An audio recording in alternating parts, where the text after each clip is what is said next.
Hello, everyone, and welcome. We realize that we're running a little bit late today, but we want to welcome you to the rundown. We've been dealing with some technical difficulties. We've been trying to get the program going a couple of times, and for some reason, we had no sound. And while I realize, we both have faces made for radio, we figured you might rather hear us than, just see us. I don't know why they would want to just see us, but that's all right. Welcome to the rundown, folks. This is the Taco Tuesday edition of the rundown. I'm your co-host today, Mike P. Waworski. I will be doing the small things on the side, but I'm not the guy sitting in the big chair today. That's somebody different. Yep, nope, that would be myself, Craig DeLuz, coming at you from the West Coast, from California, or California, however you like to refer to it, behind the Iron Curtain, otherwise known as the Sierras. Yeah, and I'm just sitting in the bourbon room. That's just where I am. And by the way, home of the best tacos in the country, just so you know. That's right. Bourbon room tacos right here. Come get them, folks. No, I'm talking about California. California. Well, home of the best tacos. It's half Mexico. Of course they got good tacos. Exactly. Of course we have good tacos. Why would we not have good tacos? Yeah, listen, no, I mean, I'm not insulting at all. I mean, you have probably the largest Mexican-American population in the country. Why wouldn't you have the best Mexican-American even outside? Hey, look, even including Mexico, huh? Yeah. Well, Jalisco, yeah. So. Phenomenal. Well, hey, folks, tell you what. Since we're running a little bit late, we're going to go ahead. We're going to jump right into the news, shall we? Oh, I had all sorts of banter, but okay. Oh, well, you may banter, but I figured you'd want to banter about the Norwegian handball team. Listen. Don't disparage them yet. I don't need you talking bad about these fine athletes. We don't have to go there at all. But Mikey, they're our first story. No, let's push them second. I don't think you've earned the right to bring them up first. Let's push them second. Then you can. Okay. We'll talk. Yeah. If you want to start off making fun of them, that's fine. We'll push them second. We'll push them down the line. All right, fine. Give them a little time fine, Mikey. I see that you're invested in the story, so we'll go ahead and we will move them. We will move them to second on. We will move them to second on the list. There we go. All right, so let's go over here now. So then let's move on to Kamala Harris, since we're being from California, and I could tell you that because she was she was a district attorney for the city of San Francisco, and we all know how wonderful San Francisco is to be. How law-abiding all of the citizens are there in the city of San Francisco. And she was also the attorney general here in the state of California, but she was also a senator for the state of California who decided to run for president in 2020 and got out before there was one single primary because nobody was going to vote for her. So, then during the campaign, obviously she was lauded as, oh my God, this is the first woman of color, the first woman vice president. And oh my God, we believe so much in her and yada, yada, yada. And then come to find out in a poll, 2/3 of likely voters say they don't believe she's ready to be president. Yeah, I mean, I'm trying to think of a better word besides duh. Who know? Doesn't everybody know this? Craig, what's her color, by the way? She's woman of color. What's her color? I believe she is supposed to be Indian and of Jamaican descent. Some people say African American, but anyway. You can say African American, you can say black, but of African or Jamaican descent. Jamaicans don't consider themselves African American; they consider themselves African Caribbean. Afro-Caribbean is what they call themselves. Afro-Caribbean. Right. So that's not even African American. And she's a Southwest That's the term. Asian person of color. So, term of color. Okay, so her color is not white. So evidently, if you're not white, you're now a person of color because she is not an African American. We know that she's a Southwest Asian and Afro-Caribbean. Got it. I just want to be sure. Listen, she doesn't even know what she is. How can she possibly be the vice president of the United States, let alone the president of the United States? She was horrible at multiple tasks, and the only thing she was able to do while in those offices was lie, deny, and make counter accusations. I believe it was the president himself that she said was a pervert, an old man, touchy-feely, and he should go to jail for touching young kids. And now look at her. She's just number two. Well, she is a lot of number two. We know that. She's from San Francisco. It's all over the street there. Well, and Mikey, let's not underestimate, or rather, shall I say, overestimate her job performance. I mean, think about it. Her number one big thing was she's supposed to be the one in charge of the border. And, we just broke a record in terms of number of people in a month, over almost 190,000 people in 1 month crossing the U.S. border into America. And, oh, by the way, those are just the people that we caught. Those are the people that we caught and let go. Right? That doesn't include everybody that we didn't even get to catch. And that was the thing he said she is it. She's the one in charge. It took her 90 days after being put in charge of the border to actually make it to the border. Yeah, I don't think he said she is it. I think he said she is shit. I think that's what it was really got said. But Mr. Potty Mouth Mikey, Mr. Potty Mouth Mikey. Hey, it's all right. We're on the internet today. And listen, I understand we broke the record, Craig, and all I can say is USA, number one, baby. Number one. There we Number go. one. Because you know what? What's funny is all of these socialist countries that people say we should be like, none of them have open borders like this. None of them just let people in their country like this. And oh, by the way, no one is trying to get into those countries either. No. I've traveled the world, traveled the globe into many, many places. And there are plenty of people trying to visit, and they give out certain visas and allow you to visit. And you must have a reason to go there. You can't just show up. You can't just come in and, well, how long are you here for? I don't know. Well, we'll just come. And if you come across the border, you know what you get?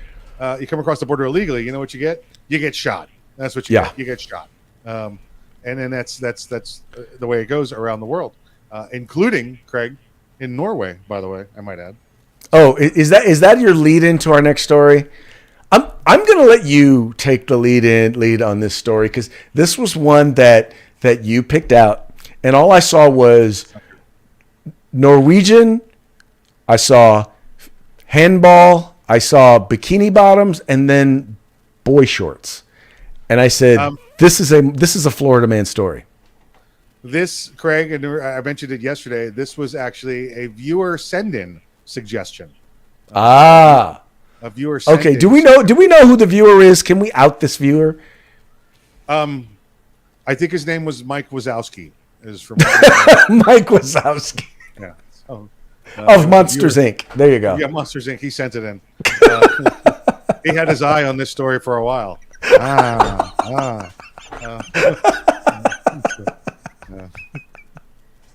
So tell us what's going on with this one, man. The story, actually, when I did see it, when it was sent to me, it was the thing that struck me about it was, here we've got athletes that we talked about in the past couple of days, American athletes, U.S. athletes that are denying their country, denying where they are, where they come from, refusing to wave the American flag, doing all sorts of anti-American propaganda as the Olympics start up, as other championships are going on around the world, and yet these young women over in Norway, currently taking part in the European Championship series over there, they are proud of their country, proud of being from Norway, and they wanted to fight, wanted to be in the competition so much there that they were told that if they failed to wear the proper uniform, they were going to be fined.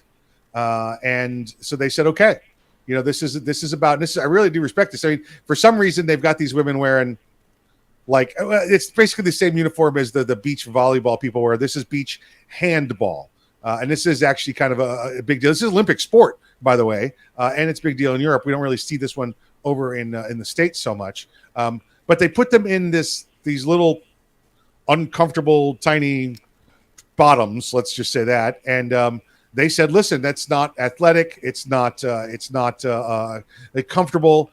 We'd like to switch to what they allow the indoor handball, beach ball, and volleyball people to wear." And they said, no, if you do that, we're going to fine you 50 euros a day, which ended up over the course of the tournament would have been something like 5,000 euros. And they said, fine, we'll pay for you.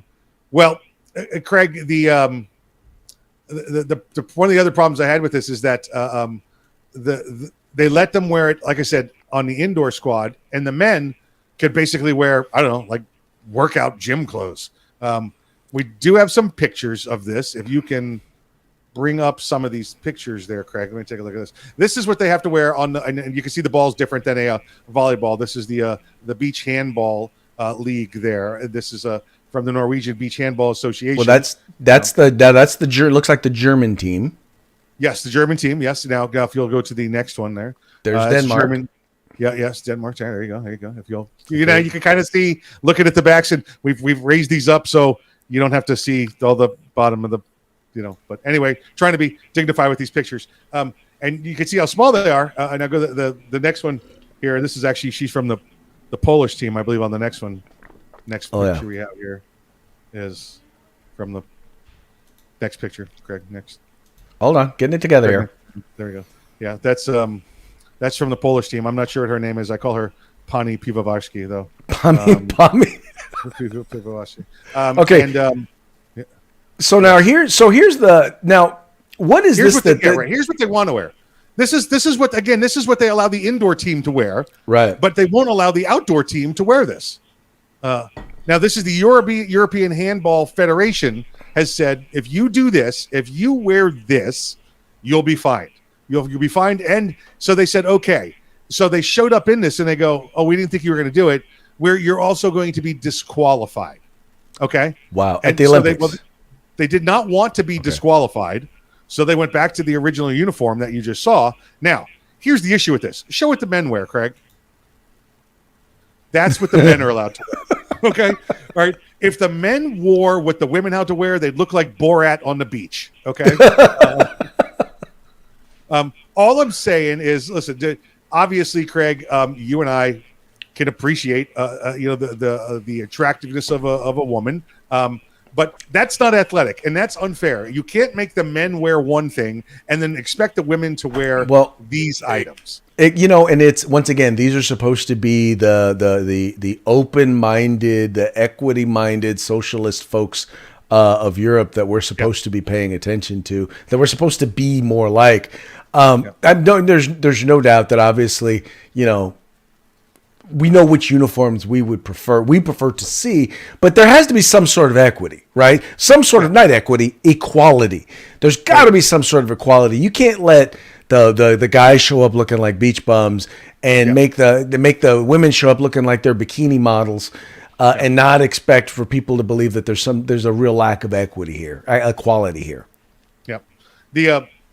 The Germans ended this tournament actually ended the past couple of days. The German women actually won this. I tried to do a little research, a couple of facts with our crack staff here. Average temperature in Germany winter is from 5 to 38 degrees. During the summer, 72 to 95 Fahrenheit. So listen, this might be a comfortable outfit in Germany. In Norway, the average temperature there gets as low as minus 40 degrees. So if these girls say they want to wear shorts instead of bikinis, that's the first step. You should let them wear mink coats on the damn court if you're going to make them wear this kind of uniform the whole year long. Again, we kind of looked at this. I started to look at this one as opposed to they want to play, Craig. It's what they want to do. Right. They want to play and they want to represent their countries, and they're asking for a little, like you said, little equality, as opposed to what we have going on in the States. We're going to show up and we want our privilege given to us, and then we're also going to boycott our own country and our own flag. We expect for you to give us things that we did not earn. Well, and I think you hit the nail on the head. It's like, look at what they're having to, the indignity that they're having to suffer through, the things that they're willing to go through in order to compete. And you have other people who are willing to turn their back on their flag and not willing to, over some perceived slight. I don't know. It's just but you're right, and I think that is an excellent point. One that I hope wasn't lost on the scantily clad women. Yeah. Did you want to go back through those photos again, or no? We don't need to. I got them. I got them. Okay, we don't need to go back through them. Save them for later. Got it. Okay. Moving right along. Okay, so we've already talked about Kamala Harris. Here's a good one. So we all know our good friend Marjorie Taylor Greene, or Marjorie Taylor Thomas, Marjorie Stoneman Douglas, whatever Marjorie or margarine you want. MTG. I can't believe it's not MTG. butter. Congresswoman, I can't believe it's not butter. There you go. Yep. So she was flagged by Twitter and restricted from tweeting. Now, the interesting thing about it was there were two specific things that she had tweeted that they deemed that were false information and therefore restricted her ability to tweet. The first was that the vaccine is in fact experimental, and the other was that if you were under the age of 65, you were practically the virus didn't really do anything to you. Now, you can mince words and you can be, really, okay, we can get really, really specific and say, well, no, it's not accurate because, but we all know that number one, part of Operation Warp Speed was the expedited approval process that was agreed upon by Donald Trump, by the White House, and which in fact means it's not fully approved yet. And it's not fully approved by the FDA because they haven't had really a time to do the longevity study, which there was no way, no matter how you do it, they were going to have the ability to be able to do. So technically, yes, it is still considered experimental. They don't consider it to be experimental, but it is by their technical standards. The other thing is once again, if we go back and we look at all the hospitalizations, all the hospitalizations and all of the death rates, and what she said was, if you are under the age of 65 and are not obese, which by the way is the number one comorbidity for COVID-19, she's pretty much right. I mean, that made up 95% of the cases were people who were either over the age of 65. 95% of the people who wound up in the hospital and or died were either morbidly obese or over the age of 65 and had comorbidities. Yet they banned her for stating things that are clearly true. It's pure politics. That's all there is to it. We know that during the Trump administration, when his Surgeon General said, "This is the deal. It is this method. It is method A," and Democrats went on there and said, "No, it's method B and C." They did not get removed for spreading false information. They got removed because the Republicans still got removed. They still get removed. So the ones that were sitting in the seat of power and they were absolutely just stating the same facts that the president's medical people said, they were still removed. Now, flip the script. The Democrats are out there. The Republicans are out there saying, listen, this is wrong. The medical information clearly says that this is what's going on. Well, now Twitter could say, well, it's different medical people and they disagree with you. So it doesn't matter what the Republican says, whether it's MTG or somebody else out there, they're still going to be struck down by old Jack there in Twitter land because it's they're using Nazi style tactics to control the message, control the media, control the message, control the masses, and that's what they're doing. They're in. Clearly, I'm going to use an old school word. They're in cahoots together. That's the new word, Craig. I'm not saying collusion anymore. I'm going to say they're in cahoots. They're in cahoots together to try and stifle and change the story. And this is what they're doing. Twitter does it. Facebook does it. Instagram does it. We know everybody does this. We know that they are controlling the message that's out there. Well, and I think that's one of the reasons why when we look at this, we need to why this lawsuit filed by Donald Trump, I think, is so important because we need to go and show that, look, they're clearly biased. They don't deserve the legal protections that the U.S. government is providing them as internet companies where they say that they're not media. They are media because they do edit and they do restrict content. And because they do that, and they don't do it for misinformation, because we all know that the number of things that they have blocked, like hydroxychloroquine, like the Hunter Biden laptop, we all know that these things that they have blocked out there, there is information that substantiates them as true, and they're lying is what they're doing, and they need to be held accountable for it. They should be put in jail. In fact, we're going to get to that kind of story when we go down a little bit further in the program. But if they are going to be censoring, listen, and this is not you or me getting on there trying to be funny, haha, making fun of people, throwing half-assed threats at people. This is a congresswoman in the United States, and if she wants to put facts out, you don't get to decide whether they're facts or not. She's a Republican. She's been put forward by her constituents. This is what they want from her. You don't get to censor her. When there is information, there is data out there that supports the position that she has taken. And that's what gets me. It's not like, okay, there's only information that supports one thing. It's you don't like or agree with the information that says the other. But I'm like, it comes from the same friggin' source. Yeah. We know this. It comes from the same source. Why are you flagging it as misinformation? Anyway, the funny part is all they really do when they do that is they bring more attention to her and to her message.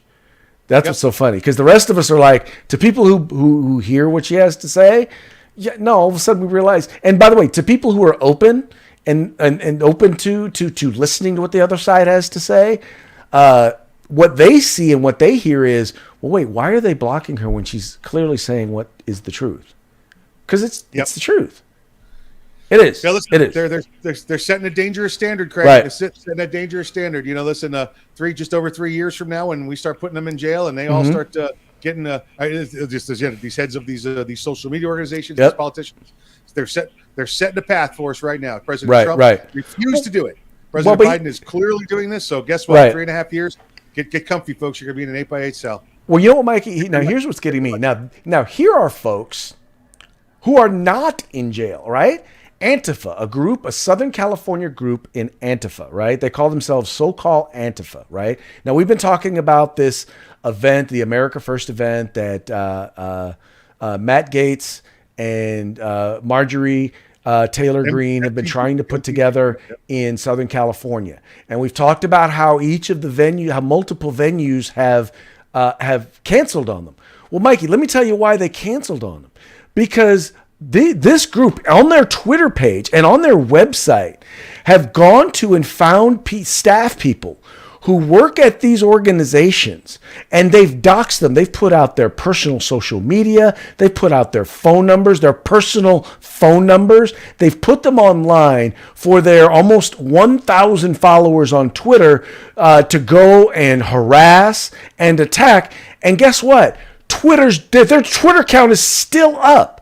You can go and look for SoCal Antifa there on Twitter, and you can see that their Twitter feed is still up where they've doxed these people. I mean, these people are getting all sorts of threats. So you want to know why some of these entities are deciding not to host these events? Because they don't want that to happen to their employees.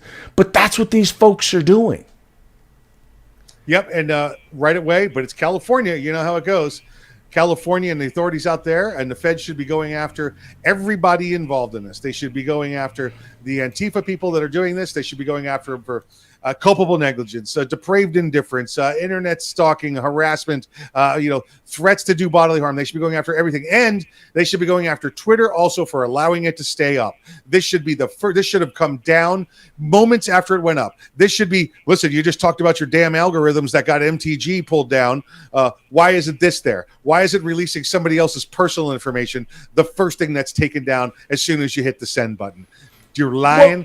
You lying sacks. You're going to jail. And guess what? You know what? I hope you eat a bag of dicks. I really do. I hope you eat a bag of dicks.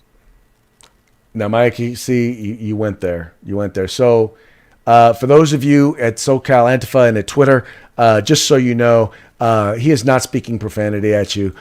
He just wants to make sure that you eat a bag of dicks. So, well, you have to have a square meal. If you're going to be in jail, you got to. He just wanted to let you know it's there. You know. You're going to have to buy it yourself, though. We're not treating. Oh, yeah. If you live in a square room, you should have a square meal. Have a bag of dicks. But, yeah, Mike, I mean, that's the thing, though, is, I mean, clearly this is done for the purpose of harassing. Yes. Right? The goal of this is to harass and intimidate people.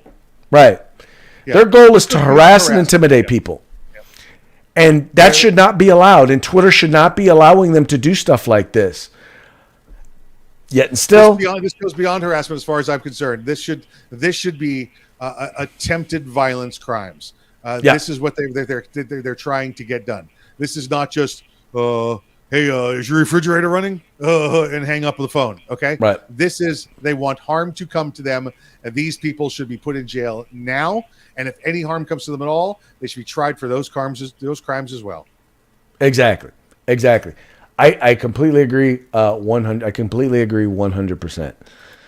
Okay, we're going to move on to our last topic before we do the parting shot. And, there's this new story out, and it's out by CNN. And actually, while we talked the other day about Arizona and what was going on with the Arizona election fraud investigation. During that hearing, Mariposa County was actually tweeting during the testimony, noting that they had some discrepancies with some of the things that were being brought up by the company that actually did the election fraud, or did the audit for them. And I found some of the things that they brought up to be quite interesting. And so Mikey, what they said was that, well, these were votes of people who voted early. And so that's why there wasn't any record of them being sent out. And I'm like, I don't know, man. Here's what I saw and reading through this. There were two separate things that they went after him for. And by the way, folks, this is CNN.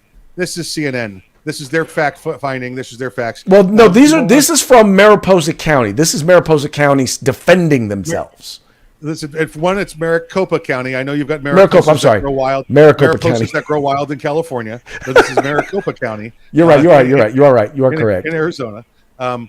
This is what CNN has put out, and this is the crux of this article here, is that again, the issue was originally that, as said by the organization that's investigating this, is that there were 74, just shy of 75,000 votes sent that there's no record of. Now, let me make sure you understand this. This was not from the homeowner and then sent them to the supervisor of elections, because that's how I read it the first way also.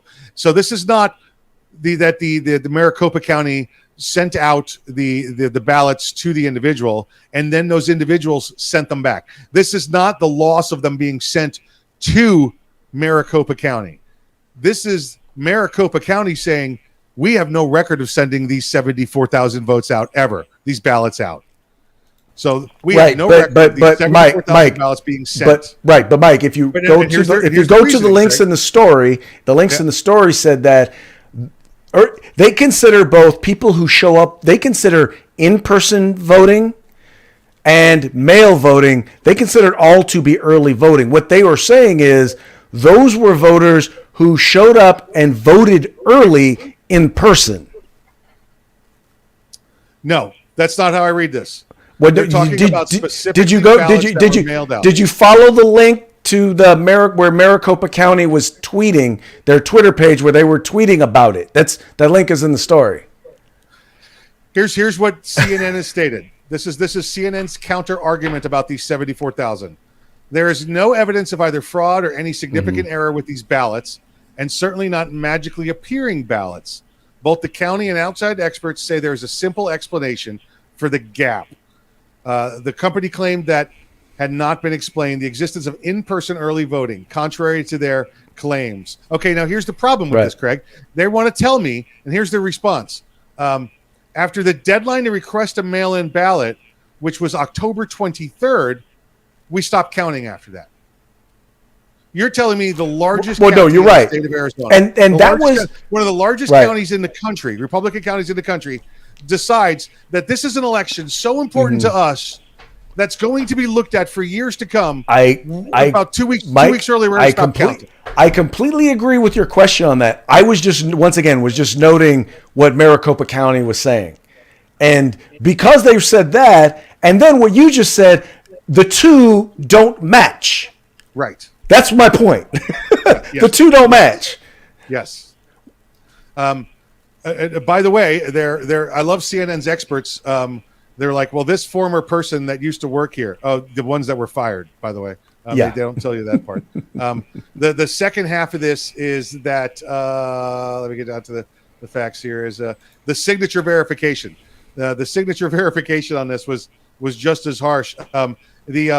The company, again, that is doing this investigation for Maricopa County, for the state there, says that, listen, after it got to such a point where they were flooded with these ballots coming in, because there was an extra 74,000 of them, by the way, when they got flooded with these votes coming in, that they started to reduce the requirements to verify the signatures. There was 20 points on a signature. Then they reduced it to 10 points. Then they reduced it to 5 points. And they have a memorandum that they found directing people to do that. And CNN says at no point did Maricopa County modify the signature verification requirements. No proof of that, just that they say that it didn't happen. So again, the whole counter argument here is nuh-uh. That's literally what CNN's arguments right. Back and Mike, the reason why I wanted to bring this up was because I didn't want people to say, oh, well, you're ignoring this, or you're ignoring that, you're ignoring this. I wanted to make sure that we addressed it, that, they come up with this explanation, but in their explanation, they give two different statements that don't seem to match up. Correct. Correct. Yeah. Craig, listen, I sell cars, all right, and I want to sell a lot by the end of the year, but December 1st, I just stopped counting. It didn't matter at that point anymore. Because I sold a lot. I already sold a lot. Signatures. I didn't do anything because the fix was already in. I'd already won. I didn't need to do it. Yeah. All right, Mike. Sound familiar? And Craig, I do appreciate you providing the counterpoint. Next time, I hope it's not the cartoon pages of CNN that we do it from. Well, and that's the reason why, man, that's the reason why I wouldn't have actually provided this or talked about this if they didn't have links that drilled down that actually had what Maricopa County had to say. I don't take CNN's word for anything.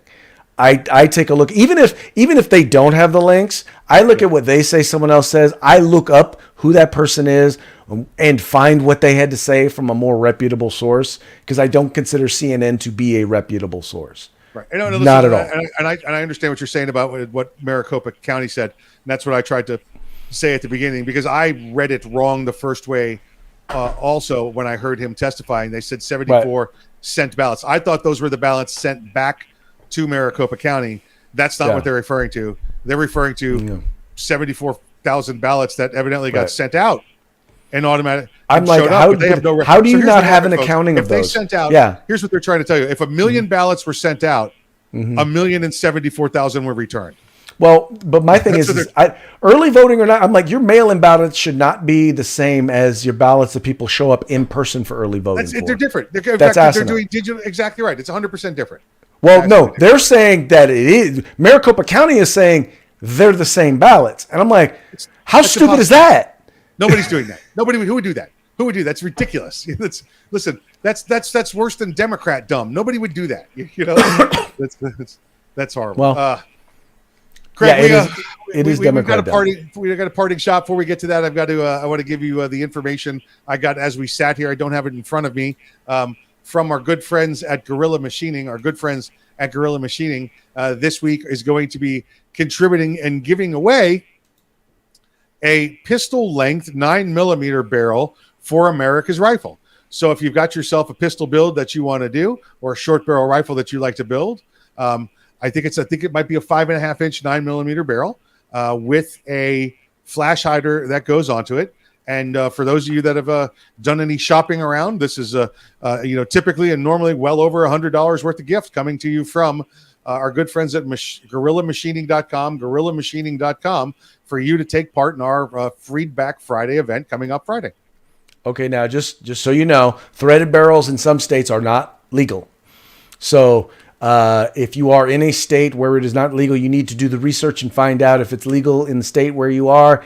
And if not, we will. And if you are a winner, we'll see if we can get something else for you. But just I have this wonderful pen collection that I can forward to in lieu of. I say that because I know that in California they're not legal. So, oh, sorry, California loses again. I guess I don't get to win. No, not at all. Wait. When's Freedom Week coming back around? Oh, who knows? If we could only schedule Freedom Week, wouldn't that be wonderful? Oh, because I could save up. Yeah, exactly right. I would save up. Trust me. When they had when the AR ban got overturned, we really thought, some people thought there was going to be another Freedom Week. I was like, yeah, nah. No. The only thing close to another Freedom Week is there is going to be a time in which, if you want to register your firearm, you will be allowed to do so. But other than that, no more new Freedom Weeks in California until the Supreme Court overturns California's unconstitutional assault weapons ban. I'm sorry, I forgot to do the air quotes. Assault weapons ban.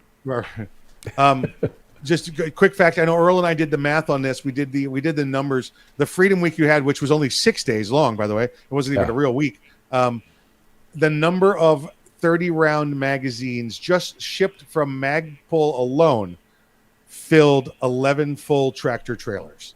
Wow. So that's how many magazines you got in California. We sold out the entire. We bought out the entire country. You did. You absolutely did. You can truly say they are now safe and in common use in California. Yeah. 11 tractor trailers worth. Yep, exactly right. So. All right. Well, hey, so let's talk about our parting shot. Now, we haven't talked about Colin Kaepernick much on this show because, quite frankly, his NFL career was over before this show ever began. He is an individual who was a declining quarterback when he decided that he wanted to, disrespect our flag, disrespect our national anthem by kneeling. And the thing is that wasn't the only thing he decided to do. He decided to denigrate law enforcement officers, wear socks with pigs in police uniforms. And he also seems to have this love affair with Fidel Castro. And recently he's had some comments, once again, about what's been going on in Cuba. And he's basically stood up and he's all for Fidel Castro, and was speaking glaringly of Fidel Castro. Well, there's a UFC fighter. He's a Cuban UFC fighter. His name, and I don't know if it's George or Jorge Masvidal, but yeah, he's a pretty well-known fighter. And he had a comment for Mr. Kaepernick. I basically said, cowards like this fool should be sent to live in Cuba. See what they say after a day there. No, they need more than a day there. They need to spend a while there, because see, when they go there, they're only going to see what the Cuban government allows them to see. They're going to see all of the propaganda. Anyway, I just thought that this was quite proper, considering how the people of Cuba are now standing up for their rights, standing up for their freedom and fighting for their freedom, and to know that there are Cuban Americans here who support that fight, and obviously that there are Americans who don't. Craig, listen, best said, again, Cuba Libre. Our leaders should be put in jail right now for not coming to defense of our neighbors to the south, trying to throw off their communist regime government. Biden's doing a great JFK imitation and letting those people die down on the beach trying to get out of that country. So to heck with him and his policies. And as far as Kaepernick, and I know you don't like me saying it a lot, so he can consume a satchel full of Richards. Most definitely. And it's the funny thing is that you just had the founder of the 1619 project, or 1619 project, the whole critical race theory anyway. So she, formerly of the New York Times, now teaches at Howard. She came out and she talked about how, in Cuba they have the greatest equity between black and white people, and economic equity. And I said, you do know that's because they're all poor, right? That's kind of how socialism works. Socialism doesn't lift people up from the bottom. It tears people down from the top until there's only one or two people who really have it going on or really doing well financially. That's kind of how socialism works. Exactly right. Listen, you've got a 60-year example of it going on down there right now. look how well it's worked out for them. Yeah. Oh yeah, where they're driving 70-year-old cars. Oh no, I take that back. They do have some new cars there, and they're all Chinese. And Russian. There's Russian Lada cars, Lada LADAs. I've seen those down there as well. So so communist block cars, Right. and then old American cars, which we know are such high quality that well, we sell them out here in the United States. You can't get one. good old American steel. American Steel, baby. All right, folks. Well, hey, that's going to be it for today's rundown. We very much appreciate you tuning in. We also appreciate you liking, sharing, and subscribing, and encouraging your friends to do the same. Now, here's the deal. If you're watching this on the rundown on YouTube or Facebook. We're not going to run every episode on every other channel because we want to encourage you guys to come here, come to the home of the rundown, like the rundown, subscribe to the rundown, so that, we can converse in our home as opposed to going other places. Yeah, do that. Do what he said. Like, share, subscribe, and follow us here, and support your Norwegian handball beach volleyball team, women's team. So, right, in their boy shorts. Hey, either way, just let them play. Let the girls play. Let the girls play. All right, talk to y'all later. See you tomorrow on Hump Day. Hump Day.